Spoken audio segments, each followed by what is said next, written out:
जय महाराष्ट्र मित्रांनो, शक्तीपीठ महामार्ग सक्तीने लादण्याचा प्रयत्न केल्यास भडका उडेल.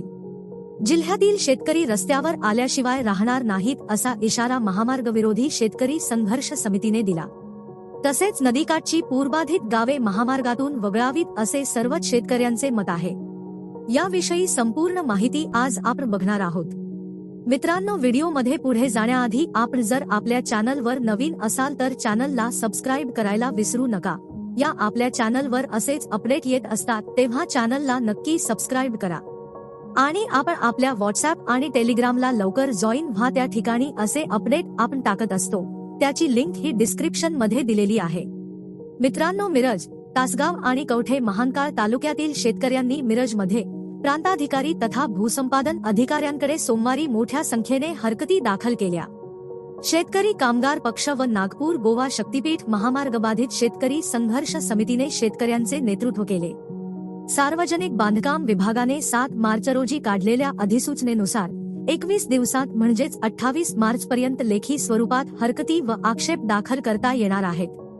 त्याची सुरुवात काल सोमवारी झाली. या हरकतींमध्ये म्हटले आहे की आमच्या जगण्याचे एकमेव साधन असलेल्या बागायती जमिनीतून महामार्ग गेल्याने आम्ही उद्ध्वस्त होणार आहोत. कुटुंबवाढीमुळे आमच्या जमिनी गुंठ्यावर आल्या आहेत. या महामार्गामुळे अनेक कुटुंबे भूमिहीन होणार आहेत. आमच्या जमिनींसाठी दडपशाही केल्यास तीव्र आंदोलन छेडले जाईल.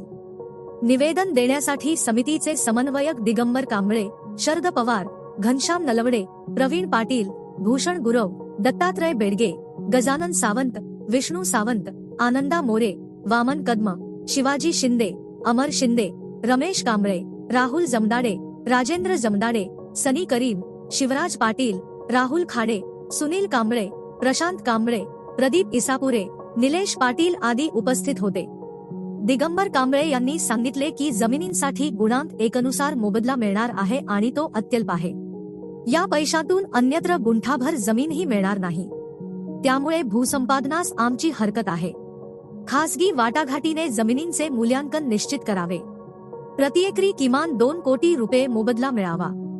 तसेच औद्योगिक वसाहत व महापालिका क्षेत्रात किमान 4 कोटी रुपये मिळावेत. आणि नदीकाठची पूरबाधित गावे महामार्गातून वगळावीत असे सर्वच शेतकऱ्यांचे मत आहे.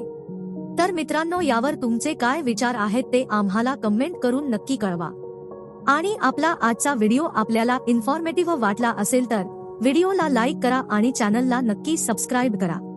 आपण परत भेटू एका नवीन व्हिडिओमध्ये. धन्यवाद.